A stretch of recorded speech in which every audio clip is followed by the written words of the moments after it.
सबको जय मसीह की। मैं आशा करती हूँ कि आज का दिन यहोवा ने बनाया है और हम सब इसमें आनंदित और मगन हैं। मैं विश्वास करती हूँ कि आप परमेश्वर में बढ़ रहे होंगे, बढ़ने की कोशिश कर रहे होंगे, और जो खुदा में बढ़ने की कोशिश करते हैं उनकी मदद परमेश्वर ज़रूर करते हैं। और आप इसी तरह से हम सब मिलकर परमेश्वर में बढ़ने की कोशिश करें और परमेश्वर हम सबों की मदद ज़रूर करेंगे। आज हम परमेश्वर के वचन में से एक बहुत ही खास विषय पर बात करेंगे, जो कि यीशु मसीह के बारे में हम बात करेंगे कि क्या यीशु मसीह इंसान के धर्म को बदलने के लिए आए हैं। क्या यीशु मसीह में आने के बाद हमारा धर्म परिवर्तित हो जाता है। आज हम इस विषय पर बात करेंगे, जो कि बहुत ही गंभीर विषय है। इस विषय को लेकर बहुत ही दुनिया में हलचल मची हुई है। आज हम उस विषय के बारे में बात करेंगे। आइए सबसे पहले हम प्रार्थना करेंगे, परमेश्वर हमारी मदद करे। धन्यवाद करते यीशु मसीह नासरी जी, हम आपका धन्यवाद करते यहोवा परमेश्वर। प्रभु यीशु मसीह नासरी के नाम में खुदावंद हम आपके करीब आते हैं। प्रभु पिता परमेश्वर, सचमुच में खुदावंद खुदा आप महिमा आदर प्रशंसा स्तुति के योग्य हैं। पिता परमेश्वर, हम इस सुंदर समय के लिए प्रभु जी आपका धन्यवाद करते हैं कि आपने ये सुंदर समय एक बार फिर से अपनी पाक हजूरी में बैठने के लिए दिया, कि हम एक बार फिर से खुदावंद आपके नाम को महिमा दे सके। प्रभु, जब ये समय आपने अपनी दया के अनुसार हमें दिया है, तो हमारी मदद करे पिता परमेश्वर कि इस समय में खुदावंद हम तेरे पवित्र कलाम को मेरे प्रभु, जो तेरी आत्मा के वसीला से हमारे जीवनों में दिया जाता है, हमारे जिंदगियों में दिया गया है पिता परमेश्वर, ये वचन मेरे खुदा हमारे जीवन में बहुत तायत से फल लेकर आए। प्रभु, हम प्रार्थना करते हैं कि आज के वचन में से प्रभु जो कुछ भी मेरे खुदा तेरा आत्मा हमसे सिखाना चाहे, हमें सिखाना चाहे और हमसे बातें करना चाहे, प्रभु जी उन गहरे भेदों को तेरे आत्मा के द्वारा प्रकट किया जाए। खुदावंद खुदा जी, हमें अपने पहचान में ज्ञान, समझ और प्रकाश का आत्मा दीजिए, ताकि हमारे मन की आंखें ज्योतिमय हो जाएं। प्रभु, जो पर्दा हमारे हृदयों पर पड़ा हुआ है यीशु मसीह नासरी को लेकर, वो पर्दा मेरे खुदावंद खुदा आज हमारी आंखों पर से उठ जाए। वो अंधकार का पर्दा मेरे खुदावंद खुदा जो हमारी बुद्धि के ऊपर पड़ा हुआ है, वो पर्दा आज यीशु मसीह नासरी के नाम में उठ जाए। खुदावंद खुदा, सच्चाई खुदावंद हमारे बीच में प्रकट हो प्रभु, क्योंकि तेरा वचन कहता है कि सच्चाई को जानो और सच्चाई तुम्हें आज़ाद करेगी। पिता परमेश्वर, आज सचमुच में प्रभु तेरा आत्मा हमारी अगुवाई करे। आज जो कुछ भी प्रभु तेरे वचन में से समझा जाए, सीखा जाए, और प्रभु यीशु मसीह नासरी वो तेरे आत्मा के वसीला से हमारे ऊपर प्रकट किया जाए। हम कुछ भी पिता परमेश्वर अपनी ओर से ना कहें खुदा, तेरी ओर से हमारी अगुवाई की जाए मेरे खुदावन, ताकि प्रभु ये वचन आज का बहुतों के जीवन को बदलने देने के लिए सामर्थी हो जाए। प्रभु जी, आज हर एक के जीवन में प्रभु तेरी ओर से प्रकाश जाहिर हो, तेरी आत्मा के भेद प्रकट हो। खुदावन खुदा, हमारी मदद करे पवित्र आत्मा जी, यीशु मसीह नासरी के नाम में मांगते हैं। आमीन, आमीन, आमीन, हालेलुया। आइए आज हम बात करेंगे कि क्या यीशु धर्म परिवर्तित कराने आए हैं। आज ये एक विषय है कि क्या यीशु धर्म परिवर्तित करवाने के लिए आए हैं। जैसा कि हम सब जानते हैं कि आज दुनिया में इस बात को लेकर बहुत लड़ाइयाँ झगड़े होते हैं कि जो ईसाई हैं वो धर्म परिवर्तित कराकर लोगों को अपनी मंडली में शामिल कर रहे हैं, अपनी संख्या को बढ़ा रहे हैं। लेकिन आज हम परमेश्वर के वचन के द्वारा ही बातें करेंगे कि क्या यीशु मसीह किसी का धर्म परिवर्तित करने के लिए आए हैं, और यीशु मसीह का इस पृथ्वी पर आने का असली मकसद क्या था। हम परमेश्वर के वचन में से बात करेंगे, और मैं विश्वास करती हूँ कि जब हम परमेश्वर के वचन में से बातें करेंगे तो जाहिर बात है कि हम कुछ भी अपनी तरफ से नहीं कहेंगे, ताकि सुनने वाले के मनों को ठेस ना पहुँचे। और मैं सबसे पहले माफ़ी चाहती हूँ अगर हमारे शब्दों के द्वारा किसी को ठेस पहुँचे, तो मैं उसके लिए सबसे पहले माफ़ी चाहती हूँ। लेकिन हमारा मतलब, हमारा जो उद्देश्य है खुदावन यीशु मसीह में, परमेश्वर में, जो जिंदा परमेश्वर है, जिसने स्वर्ग और पृथ्वी और समुद्र और जो कुछ इनमें है, सब चीज़ों की सृष्टि की है, हम उस खुदा को प्रेजेंस जानकर उसके डर में चलते हुए विश्वास करते हैं कि आज का जो वचन है, उस वचन में से जब हम परमेश्वर के वचनों को लेकर आपके सामने रखेंगे, तो आपकी मन की आंखें भी ज्योतिमय हो जाएं और आपके आत्मा की आंखें भी खुल जाएं, ताकि वो पर्दा जो बहुतों के दिमाग पर पड़ा हुआ है, बहुतों की सोचों पर पड़ा हुआ है, आज परमेश्वर उस पर्दे को उठाने का काम करे। आज अंधकार का पर्दा हमेशा हमेशा के लिए हम सब की आंखों पर से उठ जाए। हम परमेश्वर के वचन से बातें करेंगे। सबसे पहले हम देखेंगे तीमुथियुस, पहला तीमुथियुस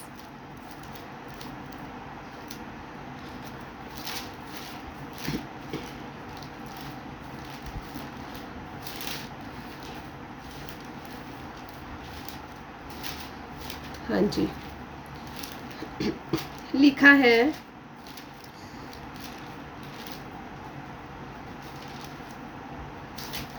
दूसरा तीमुथियुस 3 अध्याय उसका 16 वचन। संपूर्ण पवित्र शास्त्र परमेश्वर की प्रेरणा से रचा गया है और उपदेश और समझाने और सुधारने और धार्मिकता की शिक्षा के लिए लाभदायक है, ताकि परमेश्वर का जन सिद्ध बने और हर एक भले काम के लिए तैयार हो जाए, तत्पर हो जाए।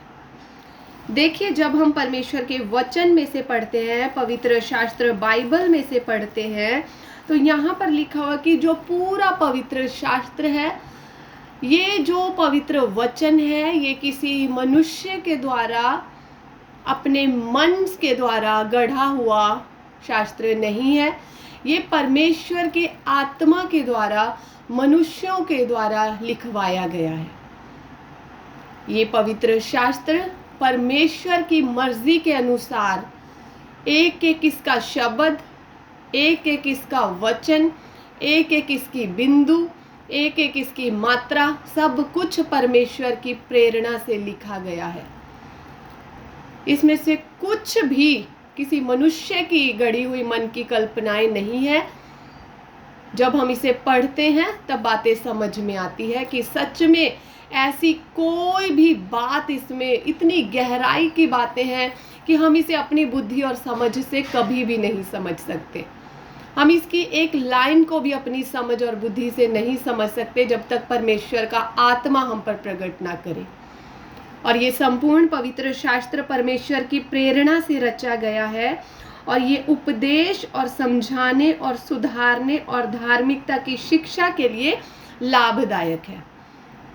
इस पवित्र शास्त्र में हमारे जीवन की हर एक बात लिखी हुई है कि हमें अपने सांसारिक जीवन में किस तरह से जिंदगी को जीना है, अपने परिवार में हमें किस तरह से रहना है, अपने बच्चों में हमें किस तरह से रहना है, बुजुर्गों के साथ हमें किस तरह से रहना है, हमें बाहर अपने आस पड़ोस में किस तरह से रहना है, हमें अपने आपसी संबंधों को किस तरह से मेंटेन रखना है। वो सब कुछ ये शास्त्र हमें समझाता और सिखाता है और हमें सुधारने में, हमें समझाने में और धार्मिकता की शिक्षा के लिए सबसे लाभदायक है। धार्मिकता की शिक्षा यानी कि परमेश्वर के मार्गों पर चलने के लिए हमें ये शास्त्र अच्छे से प्रेरित करता है कि कैसे हमें परमेश्वर के पीछे चलना है, कैसे हमें परमेश्वर के डर और भय में चलना है। ये पवित्र शास्त्र जब हम पढ़ते हैं उसके बाद हम समझ सकते हैं कि प्रभु यीशु मसीह इस पृथ्वी पर किस उद्देश्य के लिए आए। जब तक हम इस शास्त्र को नहीं पढ़ेंगे, जब तक हम परमेश्वर के जिंदा वचनों को नहीं पढ़ेंगे, तब तक हम नहीं जान सकते कि यीशु मसीह कौन है और वो इस पृथ्वी पर क्या करने के लिए आए थे, उन्होंने मानव जाति के लिए क्या किया। तब तक हम नहीं समझ पाएंगे। तो पहले जो कोई भी इस बात को कहता है कि प्रभु यीशु मसीह वाले जो लोग हैं, जो क्रिश्चियन लोग हैं, वो धर्म परिवर्तित करते हैं, पहले आप इस पवित्र शास्त्र को पढ़ें। पढ़ने के बाद आप इस बात का फैसला कर सकते हैं क्या यीशु मसीह किसी का धर्म परिवर्तित करने के लिए आए हैं। हमें ये धर्म के विषय में जब हम बात करते हैं, सबसे पहले हमें धर्म को समझने की ज़रूरत है कि यीशु धर्म नहीं, इंसान के जीवन को बदलने आए हैं। जब हम बाइबल को पढ़ते हैं तो बाइबल यीशु के बारे में बताती है। हमें बाइबल को पढ़ने की ज़रूरत है। ये ज़रूरी नहीं है कि इसे सिर्फ यीशु को मानने वाले लोग पढ़ सकते हैं, इसे कोई भी पढ़ सकता है। ये सबके लिए खुली हुई पवित्र वचन है, इसे सब पढ़ सकते हैं, क्योंकि मत्ती 9:13 में लिखा है कि यीशु धर्मियों को नहीं परंतु पापियों को बुलाने आया है। यीशु धर्मियों के लिए नहीं आए, क्योंकि धार्मिक जो लोग हैं वो तो पहले से ही बचे हुए हैं, बचे हुओं को क्या बचाना। लेकिन प्रभु यीशु मसीह पापियों के लिए इस पृथ्वी पर आए, क्योंकि हम जानते हैं कि हम जो हैं वो पापी लोग हैं, हमें पाप है जो वो राज्य करता भी है।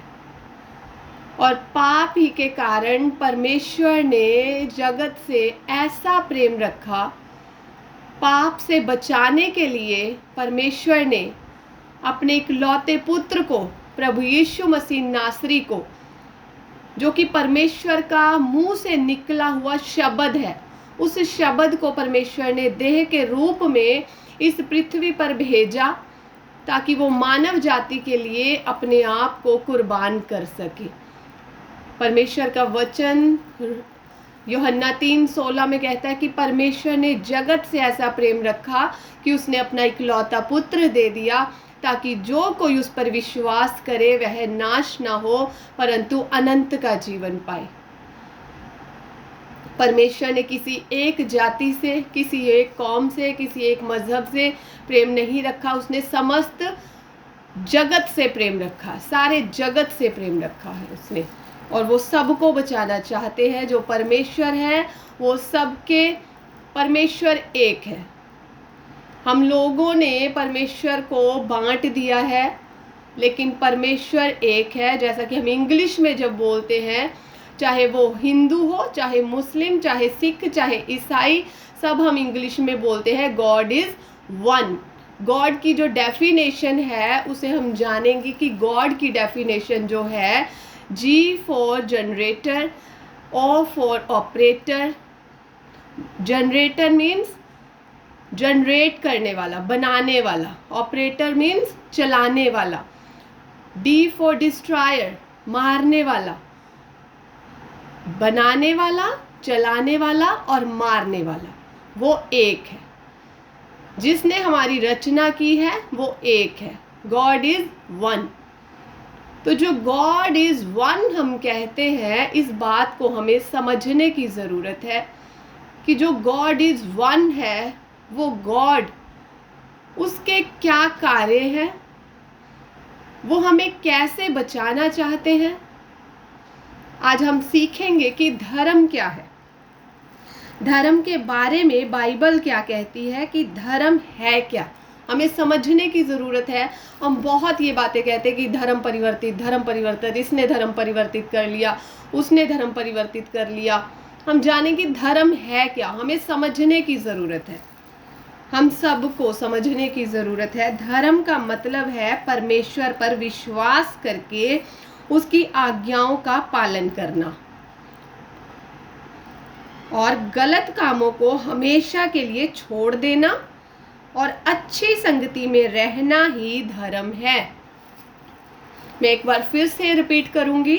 धर्म का मतलब है परमेश्वर पर विश्वास करके उस परमेश्वर पर जिसने हम सबों की रचना की है। हम एक ही कुम्हार के हाथों की कारागरी हैं। हम सब जानते हैं कि हम मिट्टी हैं और हमारा कुम्हार है जो वो एक है। हम एक ही हाथों की कारागरी हैं। हम एक ही परमेश्वर के हाथों की सृष्टि है जिसने समस्त सृष्टि की रचना की है। हम उस परमेश्वर की बेटे और बेटियां हैं जिसने संसार को बनाया है, इस पृथ्वी को बनाया है, गैलेक्सियों को बनाया है, सूरज चांद सितारों को बनाया है। उस एक ही परमेश्वर ने हमारी भी रचना की है और सबसे उत्तम जो है उसने मनुष्य को बनाया है। उसने मनुष्य को अपने स्वरूप के अनुसार बनाया है। पवित्र बाइबल वचन कहता है, बाइबल में परमेश्वर का वचन यूं कहता है कि जब परमेश्वर ने सारी सृष्टि की रचना करके सब कुछ बना करके मनुष्य को जिन चीज़ों की ज़रूरत थी उनका उसने पहले बनाया, उनको बाद में अंतिम समय, अंतिम एंड में, बिल्कुल छठे दिन में परमेश्वर ने मनुष्य की रचना की। 5 दिनों में परमेश्वर ने मनुष्य के जीवित रहने के लिए जिन चीज़ों की ज़रूरत थी उनकी रचना की। इस मिट्टी में से ही उन चीज़ों को बनाया अपने शब्द के द्वारा। और लेकिन छठे दिन में उस मनुष्य की रचना की जिसे परमेश्वर ने अपने लिए बनाया। जिससे मनुष्य के लिए बनाया, उन चीज़ों की रचना परमेश्वर ने 5 दिनों में की। जिन चीज़ों की मनुष्य को ज़रूरत थी, पेड़ पौधे, फल फ्रूट, फल सब्जियां, सूरज चांद सितारे, ये सब मनुष्य की सुविधा के लिए चीज़ें बनाई गई हैं। और जब परमेश्वर ने अपने लिए जिस चीज़ को बनाया वो है हम।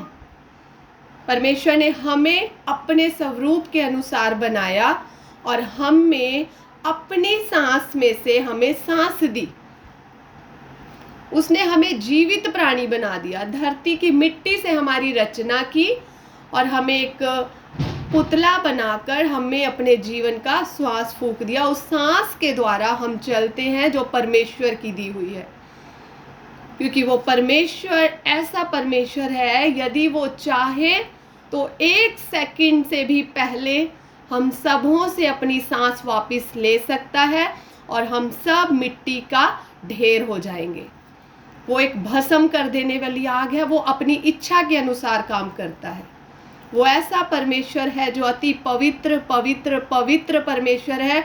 वो अपनी समझ के अनुसार, अपनी बुद्धि के अनुसार, अपने ही ऊपर भरोसा रखकर सारी चीज़ों की सृष्टि उसने की। उसका मंत्री कोई नहीं हुआ, कोई उसे समझाने वाला नहीं हुआ, कोई उसे बताने वाला नहीं हुआ। उसका जो ज्ञान है वो अगम्य है। उसकी जो ज्योति है वो अगम्य है। उसका प्रकाश है वो सूरज और चांद से भी बहुत गुना बढ़कर है। वो भस्म करने वाली आग है।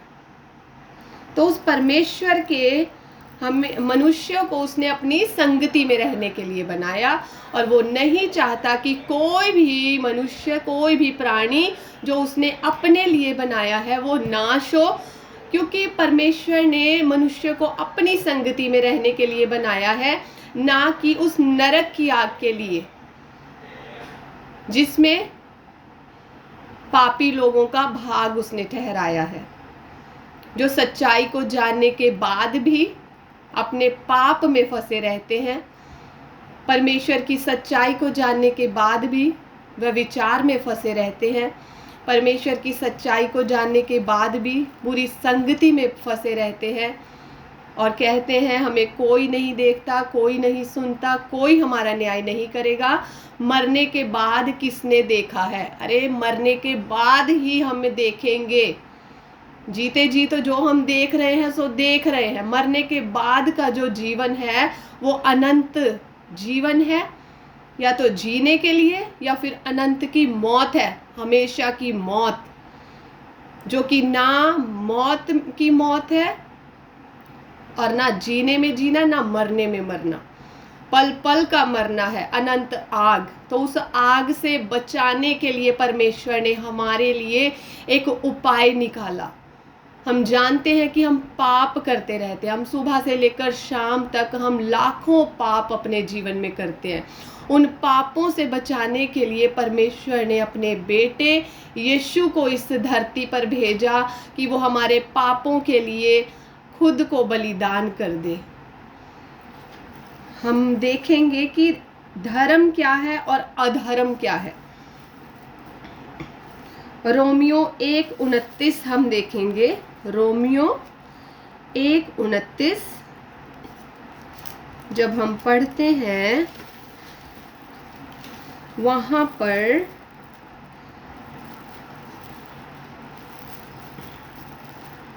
हाँ जी,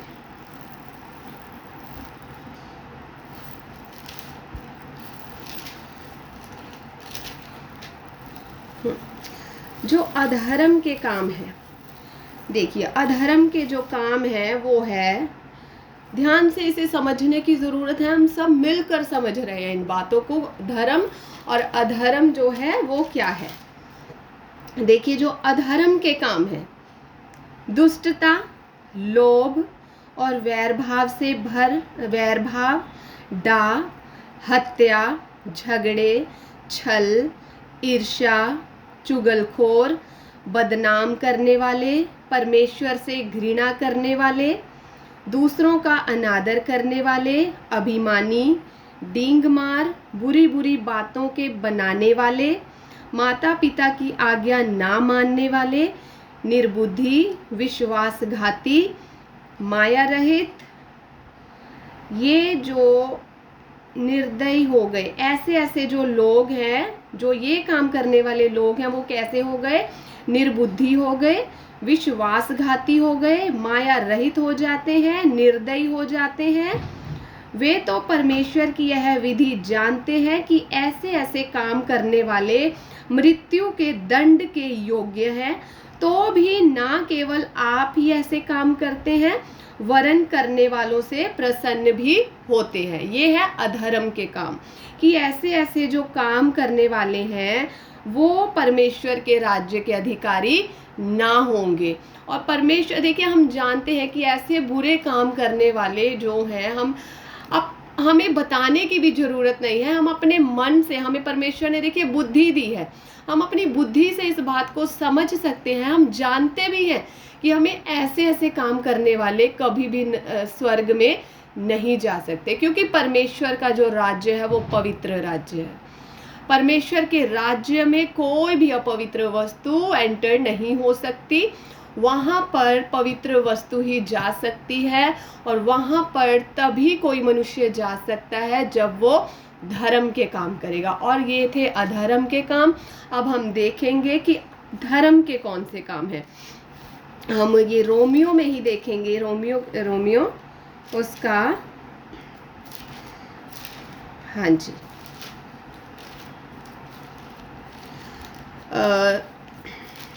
रोमियो उसका 12 अध्याय उसकी 9 से, प्रेम, बुराई से घृणा, भलाई में लगे रहना, भाईचारे के प्रेम से एक दूसरे से स्नेह रखना, आदर करने में एक दूसरे से बढ़कर चलना, आलसी ना होना, प्रभु की सेवा करना, प्रार्थना में लगे रहना, कलेशों में स्थिर रहना, अपने सताने वालों को आशीष देना, श्राप ना देना, आशीष देना, और आनंद करने वालों के साथ आनंद करने वाले, और रोने वालों के साथ रोना, आपस में एक सा मन रखना, अभिमानी ना होना, परंतु दीनों के साथ संगति रखना, बुराई के बदले किसी से बुराई ना करना,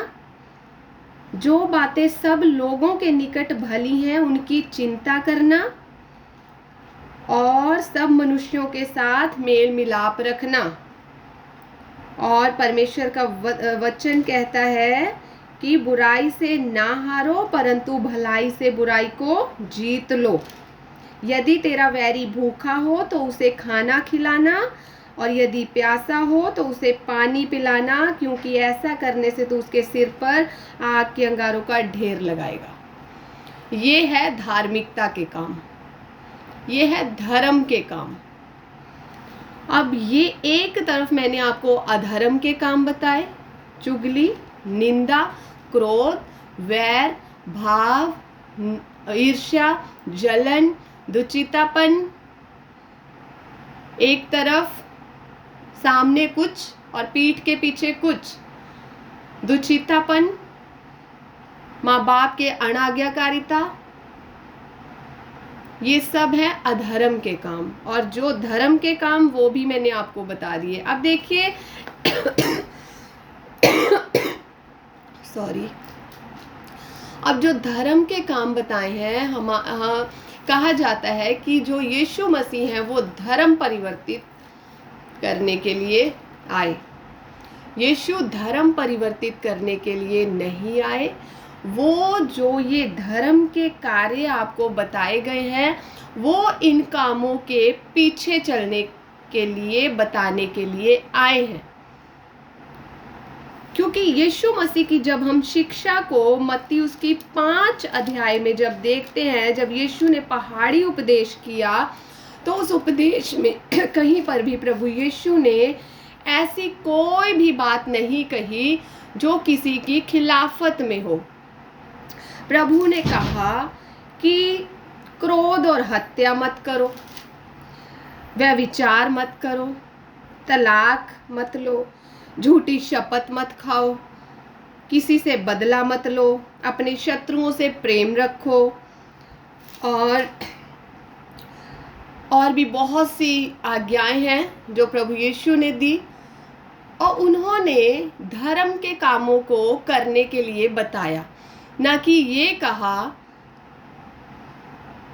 कि तुम अपने वैरी से वैर रखो, ये है अधर्म का काम। और तुम अपने सताने वालों को श्राप दो, ये है अधर्म का काम। और तुम लोगों की चुगलियां करो, ये है अधर्म का काम। तुम माँ बाप की आज्ञाकारिता मत करो, ये है अधर्म का काम। तुम अपने सताने वालों को सताओ, ये है अधर्म का काम। ऐसा प्रभु यीशु ने नहीं कहा। प्रभु ने कहा कि तुम अपने सताने वालों को आशीष दो। धर्म के काम करने के लिए प्रभु की शिक्षा हमें शिक्षा देती है, ना कि हमें अधर्म पर चलने के लिए। तो जब प्रभु की आज्ञाएं हैं, जो यीशु की शिक्षा है, जो उनका जीवन है, जो वो धार्मिकता के अनुसार है, परमेश्वर की इच्छा के अनुसार जब उन्होंने जीवन को जिया, तो हम कैसे कह सकते हैं कि प्रभु यीशु मसीह किसी के धर्म को परिवर्तित करने के लिए आए हैं? वो धर्म को नहीं, वो इंसान के जीवन को बदलने के लिए आए हैं। वो इंसान का वो जीवन बनाना चाहते हैं जो जीवन परमेश्वर को, जिसने मनुष्य की रचना की है अपनी संगति में रहने के लिए, कि वो स्वभाव परमेश्वर के स्वभाव से मैच करने लगे। हम अंश अंश करके परमेश्वर में बदलने की कोशिश करते हैं, परमेश्वर के स्वभाव में बदलने की कोशिश करते हैं।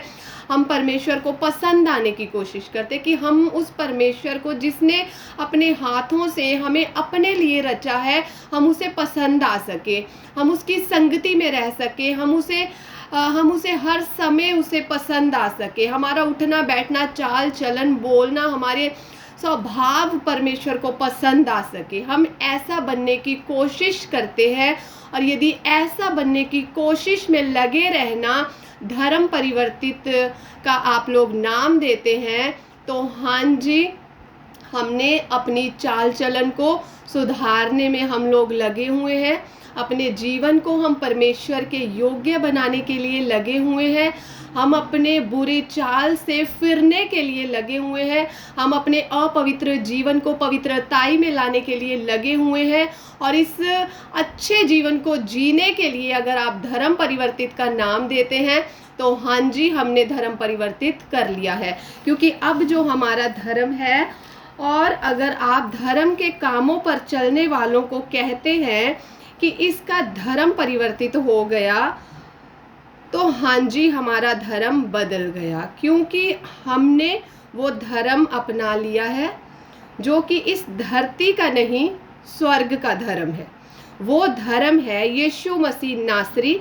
अब हम ना हिंदू, ना मुस्लिम, ना सिख, ना ईसाई, अब हम जो हैं वो यीशु को घराने के लोग हैं। अब जो हम हैं वो परमेश्वर के घराने के लोग हैं। और ये जो हमने बोला कि हम परमेश्वर के घराने के लोग हैं, हम ये अपने आप से नहीं कह रहे, क्योंकि जब हम प्रभु यीशु पर इस बात के लिए विश्वास करते हैं कि यीशु मसीह ने हमारे पापों के लिए, हमारे अपराधों के लिए, हमारे गुनाहों के लिए उस निष्कलंक मेमने ने, उस निष्कलंक परमेश्वर के बेटे ने, जिसने कभी कोई गुनाह नहीं किया, जिसमें कभी कोई दोष नहीं पाया गया, जब हम पवित्र शास्त्र में उसकी जीवनी को, उसके जीवन को पढ़ते हैं तो उसमें कभी कोई दोष नहीं पाया गया। उसने गाली खाकर कभी गाली नहीं दी, उसने दुख को सहकर कभी दुखी नहीं किया, वरन जब उसे क्रूस पर भी लटकाया गया तब भी उसने अपने परमेश्वर, अपने पिता से यही प्रार्थना की कि हे पिता, इन्हें माफ़ कर, क्योंकि ये नहीं जानते कि ये क्या कर रहे हैं।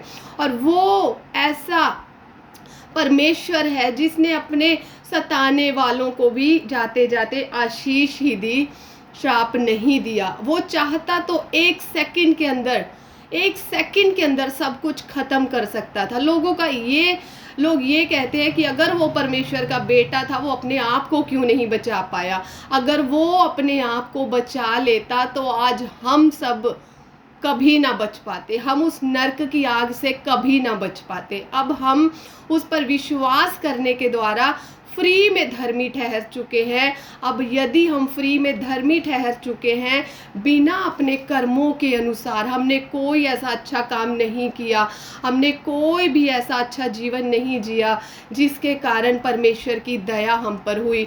और वो दान, वो वरदान, जो विश्वास करने वाला वरदान है, वो परमेश्वर ने हमें दिया। और उस वरदान के द्वारा, जो विश्वास करने का वरदान परमेश्वर ने हमें दिया, उस वरदान के द्वारा ही हमने प्रभु यीशु मसीह पर विश्वास किया। ये दान है, ये जो विश्वास का दान है, ये भी किसी किसी को मिला है, और ये उसे मिला है जिस पर परमेश्वर की दया हुई है, जो परमेश्वर की खोज में लगे हुए हैं, जो ढूंढ रहे हैं सच्चे परमेश्वर को, जो उस परमेश्वर को ढूंढ रहे हैं जिसने उनकी मनुष्य की रचना की है, जो ये ढूंढ रहे हैं कि किसने हमें बनाया है। कोई तो है परमेश्वर जिसने हमारी रचना की है, कोई तो है वो जो हमें चला रहा है, कोई तो है जिसने हमें जीवन दिया हुआ है, जिसकी सांसों से हम जिंदा हैं। और जो ये ढूंढ रहे हैं खुदा को, खुदा जानता है कि कौन मेरी तलाश में लगा हुआ है, और जो उसे ढूंढते हैं वो उसे पा लेते हैं। क्योंकि परमेश्वर का वचन कहता है कि जिस पर मैं दया करना चाहूँ उस पर दया करूँगा, और जिस पर मैं अनुग्रह करना चाहूँ उस पर अनुग्रह करूँगा। अब तो जो परमेश्वर का अनुग्रह हम पर हुआ है, क्योंकि हमने प्रभु यीशु मसीह को नहीं चुना, हमारी ये औकात नहीं कि हम उस परमेश्वर की चोण कर सके, उसने हमें चुना है। परमेश्वर का वचन कहता है, तुमने मुझे नहीं लेकिन मैंने तुम्हें चुना है और नियुक्त किया है ताकि तुम फल लाओ और बहुतायत का फल लाओ, और तुम्हारा फल तुम में बना रहे, ताकि जो कुछ तुम मेरे नाम से मुझसे मांगो वो तुम्हारे लिए हो जाए। उसने हमें चुना है। और जो चर्च में आते हैं, परमेश्वर के भवन में आते हैं, वो अपनी इच्छा के अनुसार नहीं आते, वो परमेश्वर की तरफ से चुने हुए लोग हैं जो इच्छा रखते हैं। लेकिन जो सिर्फ वाद विवाद करना चाहते हैं, जो सिर्फ तर्क वितर्क करना चाहते हैं, बातों पर मुद्दे उठाना चाहते हैं, वो परमेश्वर उन्हें भी जानते हैं कि ये परमेश्वर की खोज में नहीं लगे हुए, ये इस खोज में है कि हम जो सही मार्ग पर चल रहे हैं उन्हें हम कैसे हम नाश कर दें। अगर कोई अपनी मर्जी से अच्छे मार्ग को अपनाना चाहता है, अगर कोई अपनी मर्जी से परमेश्वर की राहों पर चलना चाहता है तो किसी को कोई ऑब्जेक्शन नहीं होना चाहिए, किसी को कोई फर्क नहीं पड़ना चाहिए, क्योंकि सबको अपनी लाइफ जीने का अधिकार है। कोई अच्छा जीवन जीना चाहता है, कोई बुराई में रहकर ही जीवन को जीना चाहता है, और जो कोई बुराई में रहकर जीवन जीना चाहता है उसे अच्छाई पर चलने वाले लोग अच्छे नहीं लगते, क्योंकि जो उनका उठना बैठना है वो फिर बदल जाता है। क्योंकि जब हम प्रभु यीशु में आ जाते हैं, जब हम उसके चाल चलन को फॉलो करने लगते हैं, जब हम उसकी संगति में रहना शुरू करते हैं, तो हमारा जीवन जो है वो परिवर्तित होना शुरू हो जाता है। हम मंडली में बैठना बंद कर देते हैं, हम झूठ बोलना बंद कर देते हैं, हम बड़ों का आदर करना शुरू कर देते हैं। हम अगर हमारे खिलाफत में कोई बोल भी रहा हो तो हम जल्दी से जवाब नहीं देते। क्यों? क्योंकि यही हमारा परमेश्वर हमें सिखाता है कि तुम्हें बुराई के बदले बुराई नहीं करनी, तुम्हें भलाई करके बुराई को जीतना है, इसीलिए मैंने तुम्हें बनाया है। तो हम आगे जब हम देखते हैं यूहन्ना 1:12 में कि जितनों ने उसे ग्रहण किया। अब जो मैं बात कर रही थी कि हम परमेश्वर के घराने के लोग हैं, ये हम अपनी तरफ से नहीं, ये भी परमेश्वर ने हमें हक दे दिया है कि हम परमेश्वर का वचन इस बात की गवाही देता है कि हम परमेश्वर के घराने के लोग हैं। जब हम यूहन्ना 1:12 में पढ़ते हैं कि जितनों ने प्रभु यीशु मसीह पर विश्वास किया, परमेश्वर ने उन्हें अपनी संतान होने का अधिकार दे दिया। हालेलुया। देखिए, जब हम यूहन्ना 1:12 में पढ़ते हैं, परंतु जितनों ने उसे ग्रहण किया उसने उन्हें परमेश्वर की संतान होने का अधिकार दिया, अर्थात उन्हें जो उसके नाम पर विश्वास रखते हैं। अब हम परमेश्वर पर, यीशु मसीह पर इस बात पर विश्वास कर लिए हैं कि यीशु मसीह ने हमारे लिए, हमारे पापों के लिए अपने आप को कुर्बान कर दिया, और इस बात के लिए हमने अपने मुंह से अंगीकार किया है, अपनी इच्छा से इस बात को माना। जब हमने पवित्र शास्त्र को पढ़ा, उसे सुना, क्योंकि परमेश्वर का वचन कहता है कि विश्वास सुनने से और सुनना मसीह के वचन से होता है। हमने यूं ही विश्वास नहीं किया, हम भी पहले प्रभु यीशु मसीह के बारे में हमने पहले सुना फिर विश्वास किया। विश्वास सुनने से आता है। हमने पहले सुना, फिर इसके बारे में पढ़ा, और फिर हमने जाना कि यीशु ने कितनी बड़ी कुर्बानी हमारे लिए दी है। उसने अपना लहू बहाकर हमें मोल खरीद लिया है, उसने कीमत को अदा किया है। उसने हम पापियों के लिए अपनी जान को कुर्बान कर दिया। कोई किसी धर्मी के लिए जान दे तो ये समझ में आता है, लेकिन किसी पापी के लिए कोई जान दे दे तो ये कितनी बड़ी बात है। और यीशु ने ऐसा ही किया, हम पापियों के लिए उसने अपनी जान को कुर्बान कर दिया। हम परमेश्वर के घराने के लोग बन गए। पहले उसने हमें अपनी संतान होने का अधिकार दिया, पहले उसने हमें चुना, उसके बाद उसने हमें अपनी संतान होने का अधिकार दे दिया, और फिर उसने हमसे कह दिया कि तुम मेरे घराने के हो। देखिए, अब हम परमेश्वर के वचन ही में से देखेंगे कि हम परमेश्वर के घराने के। इफिसियों 2:19 में लिखा है, इफिसियों 2:19 में लिखा है, इसलिए तुम अब विदेशी और मुसाफिर नहीं रहे, परंतु पवित्र लोगों के संगी स्वदेशी और परमेश्वर के घराने के हो गए। अब हम जिन्होंने प्रभु यीशु मसीह पर विश्वास कर लिया है, अब हम सब परमेश्वर के घराने के लोग हैं। अब हम परमेश्वर के बेटे और बेटियां बन चुके हैं, और परमेश्वर ने हमें ये अधिकार दे दिया है। अब जब हम सब देखते हैं कि परमेश्वर ने जब हमें ये अधिकार दिया कि हम उसके बेटे और बेटियां बन चुके हैं, तब परमेश्वर ने इन अधिकारों के साथ हमें और भी बहुत से अधिकार दिए हैं, लेकिन उनकी बात हम बाद में करेंगे। लेकिन अब जो हम वचन में से सीख रहे, इसलिए अगर लोगों को लगता है कि सही चाल चलना धर्म परिवर्तित है, तो अब हम तो हमारा धर्म बदल गया है, क्योंकि अब हम अपनी धार्मिकता के अनुसार नहीं, लेकिन अपने बनाने वाले की धार्मिकता के अनुसार चल रहे हैं। हालेलुया। अब हम अपनी धार्मिकता के अनुसार नहीं, जो हमने अपने अनुसार धार्मिकता तैयार की हम, लेकिन अब परमेश्वर की धार्मिकता के अनुसार चल रहे हैं। क्योंकि जब एक बच्चा पैदा होता है तो ना उसके ऊपर कोई मोहर लगी होती है और ना कोई चिन्ह पाया जाता है। हम जानते हैं कि जब एक बच्चा पैदा होता है ना उस पर कोई मोहर होती है, ना उसमें कोई चिन्ह पाया जाता है, क्योंकि जिस घर में वो पैदा होता है उसी घर के धर्म की शिक्षा दी जाती है। तो वो चाहे आप अपने धर्म की शिक्षा दो जो कि परमेश्वर के अनुसार नहीं, और चाहे परमेश्वर के धर्म की शिक्षा दो जो कि परमेश्वर का धर्म है, वो है अच्छी बातों के पीछे चलना। और जो धर्म और अधर्म हमने शुरुआत में बात की थी, धर्म जो है वही परमेश्वर को पसंद आता है, क्योंकि धार्मिकता के बिना कोई भी परमेश्वर के राज्य में प्रवेश नहीं कर सकता। तो हमें इस बात को समझने की ज़रूरत है कि जो यीशु मसीह के पीछे चलने वाले लोग हैं, उन्होंने अपने धर्म को नहीं बदला, उन्होंने अपनी जाति को नहीं बदला, उन्होंने सिर्फ अपने जीवन को बदल दिया है।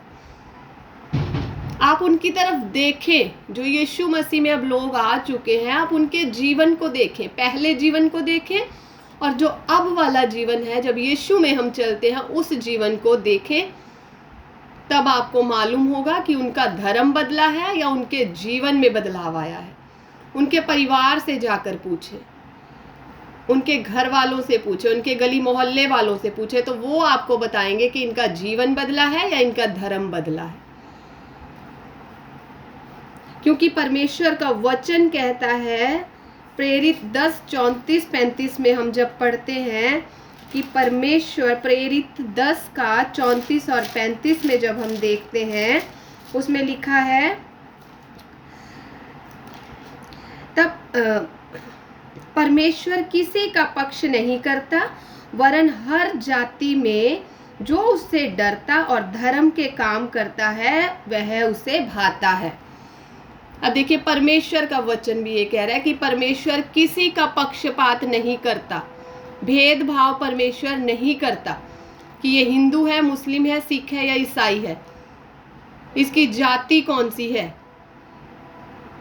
ये खत्री है, ये शूद्र है, ये वो जो भी जाति है, इसकी जाति कौन सी है। परमेश्वर इस बात को देखता है कि कौन धार्मिकता के काम कर रहा है, कौन अच्छी बातों का पीछा कर रहा है, कौन परमेश्वर की खोज में लगा हुआ है, कौन अच्छे काम कर रहा है। क्योंकि हमारा जब हम परमेश्वर के, हम एक बात को जानेंगे कि जब हम परमेश्वर के सामने खड़े होंगे सब एक लाइन में, जिस दिन न्याय का दिन आएगा, जब हम परमेश्वर के सामने खड़े होंगे, तो वहाँ पर क्या परमेश्वर पहले ये हमसे पूछेंगे कि बता तेरी जाति कौन सी है, तेरा धर्म क्या था, तू हिंदू था, मुस्लिम था, नहीं तू क्रिश्चियन क्यों नहीं था, चल अब तुझे नरक, तू क्रिश्चियन क्यों नहीं बना।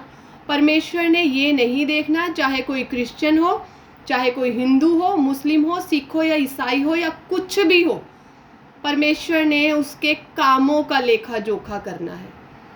क्योंकि परमेश्वर का एक वचन हम सबोपदेशक की किताब में से पढ़ेंगे, जो सबोपदेशक की किताब का वचन जो हमसे कहता है, लिखा है, क्योंकि मनुष्य का संपूर्ण कर्तव्य, लिखा है, सब कुछ सुना गया, अंत की बात यह है कि परमेश्वर का भय मान और उसकी आज्ञाओं का पालन कर, क्योंकि मनुष्य का संपूर्ण कर्तव्य यही है। क्योंकि परमेश्वर सब कामों और सब गुप्त बातों का, चाहे वे भली हो या बुरी, न्याय करेगा। परमेश्वर सब बातों का न्याय करेगा, चाहे वो बुरी हो चाहे वो भली हो। तो हमें क्या करना है, हमारा कर्तव्य क्या है, हमारा लड़ाई झगड़ा कर्तव्य नहीं है, हमारा धर्मों में उलझे रहना कर्तव्य नहीं है, हमारा जाति के नाम पर, धर्म के नाम पर लड़ाइयाँ करने का कर्तव्य नहीं है। हमारा जो कर्तव्य है, ये बात आप जाने कि हमारी रचना किसने की है, कौन इस संसार को चला रहा है, कौन इस सृष्टि का सृजनहार है। हम यही कहें कि हे जिंदा परमेश्वर, जो इस सृष्टि को बनाने वाला है, जो इस सृष्टि को चलाने वाला है और जो इस सृष्टि को ख़त्म करने वाला है, हम उस परमेश्वर को पुकारते हैं। हम नहीं जानते, हम लड़ाइयों झगड़ों में उलझे हुए हैं, हम धर्म के नाम पर लड़ रहे हैं। हम नहीं जानते परमेश्वर तू कौन है, पर तू जो भी है परमेश्वर, हम तुझसे अपने गुनाहों की, अपने पापों की, जो हमने तेरी खिलाफत में किए हैं, अपने परिवार की खिलाफत में किए हैं, अपने आस पड़ोस की खिलाफत में किए हैं, हमने बच्चों की खिलाफत में किए हैं और हमने किसी की भी खिलाफत में किए हैं, हमें क्षमा कर। हमें अपने मार्गों पर चलाने के लिए हमारी मदद कर। हम तेरी आज्ञाओं पर चलना चाहते हैं, जैसा तू हमसे चाहता है परमेश्वर, हम वैसा चलना चाहते हैं। क्योंकि प्रभु हम नहीं जानते कि हमारे जीवन में कहाँ गड़बड़ी है। यदि हम जानते भी हैं तो भी प्रभु हम उससे बाहर नहीं आ पा रहे हैं, तू हमारी मदद कर। तो देखिए, ज़रूर वो परमेश्वर जिसे हम जाने अनजाने में जिसकी पूजा कर रहे हैं, जिसकी अगरबत्ती और जोत जला रहे हैं, जिसे हम नमाज पढ़कर मना रहे हैं, देखिए सब आज के समय में सब परमेश्वर को खुश करने में लगे हुए हैं। चाहे वो हिंदू जाति का हो, चाहे वो मुस्लिम हो, चाहे सिख हो, चाहे ईसाई हो। अब हिंदू में देखें तो वो पूजा पाठ करके परमेश्वर को प्रसन्न करना है, जैसा प्रसन्न करना चाहता है वैसा प्रसन्न कर रहा है, लेकिन वो परमेश्वर को खुश कर रहा है। मुस्लिम में देखें, वो नमाज 5 टाइम की अदा करके परमेश्वर को खुश कर रहा है। क्रिश्चियनों में देखें तो वो भी प्रार्थना के द्वारा, भजनों के द्वारा जैसा चाहता है वैसा परमेश्वर को खुश कर रहा है। सिखों में देखें तो वो भी परमेश्वर को प्रसन्न करने के लिए 5 वाणियों का पाठ कर रहे हैं। सब परमेश्वर को खुश करने में लगे हुए हैं अपने अपने तरीके से।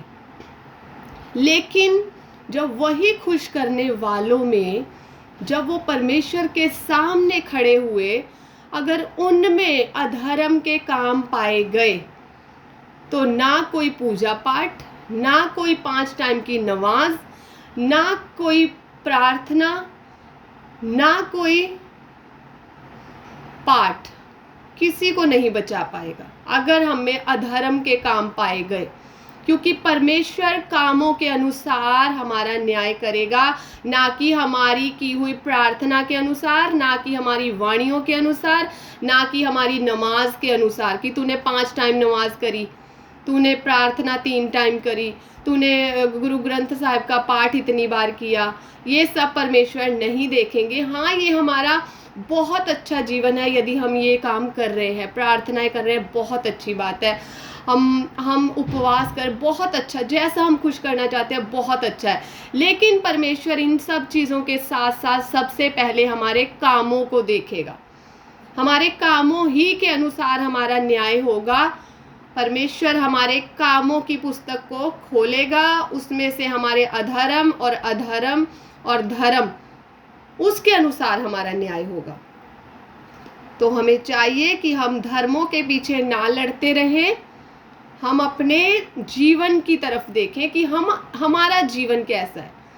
अब जो धर्मों के लिए लड़ रहे हैं कि उसने धर्म बदल लिया, उसने धर्म बदल लिया, अगर आप जब परमेश्वर के सिंहासन के सामने खड़े होंगे तो क्या परमेश्वर आपसे ये पूछेगा कि बता तूने धर्म परिवर्तित करने वालों कितने लोगों को तूने सताया या कितने लोगों को तूने मारा, बता। परमेश्वर ये नहीं पूछेगा। परमेश्वर तो यही पूछेंगे, बता तूने धर्म के तूने तेरे धर्म में कैसा तेरा जीवन था, तूने धर्म के अनुसार जीवन जिया, अच्छे कामों में जीवन बिताया या बुरे कामों में जीवन बिताया। तूने अच्छे कामों को जानने के बाद में भी बुराई में ही जीवन यदि हम बिताएं तो हम पक्का ही नर्क के भागीदार हैं चाहे हम 5 टाइम नमाज पढ़ें, चाहे हम 3 टाइम प्रार्थना करें, हम पूरा जीवन भी इसी काम में लगा देंगे तो भी हम स्वर्ग में नहीं जा सकते, क्योंकि हमारे कामों के अनुसार हमारा न्याय होगा। तो इसलिए पहले हम परमेश्वर को जानें, समझें, पढ़ें, फिर हम कोई टिप्पा टिप्पणी करें। हमें टिप्पा टिप्पणी करने की ज़रूरत नहीं है, हमें अपने जीवन को सुधारने की ज़रूरत है। तो सच में आज के वचन पर परमेश्वर हम सबों को बहुत सी आशीष दे। और मैं समझ सकती हूँ, आशा है कि बहुत से लोगों पर आज जो अंधकार का पर्दा पड़ा हुआ है धर्म को लेकर वो उठ चुका होगा और हमें अपने जीवन को सुधारने की ज़रूरत है। तो हम अपने जीवन की तरफ ध्यान दें, ना कि दूसरों के जीवन में दखल अंदाजी करें। आइए हम प्रार्थना करेंगे। धन्यवाद करते हैं जीवित अनुग्रहकारी पिता परमेश्वर यीशु मसीह नासरी, यहोवा परमेश्वर जिंदा स्वर्गीय पिता, हम आपका धन्यवाद करते हैं प्रभु यीशु मसीह के नाम में। खुदावंद जी, आज के पवित्र कलाम पर प्रभु तेरी आशीष और बरकत बहुत तायत से उतरे खुदा। आज बहुतों का जीवन बदल जाए, बहुतों की सोचें बदल जाए प्रभु। हर वो अंधकार का पर्दा जो प्रभु हमारी सोचों पर, हमारी अक्ल पर, हमारी बुद्धि पर पड़ा हुआ है, आज वो तेरे बेटे यीशु के नाम में उठ जाए खुदावन। और प्रभु हम तेरी निकट आए, तेरी हजूरी में आए, हम आपस में लड़ाई झगड़ों में समा खराब ना करें खुदा। हम तेरी खोज करें और धर्म का पीछा करें, ताकि हम तेरे राज्य के वारिस बन सकें। हर तेरा एक बेटा, एक बेटी प्रभु जो अपने आज पापों से तौबा कर रहा है खुदावन, तू उनके गुनाहों और अपराधों को क्षमा कर और अपने बच्चा उन्हें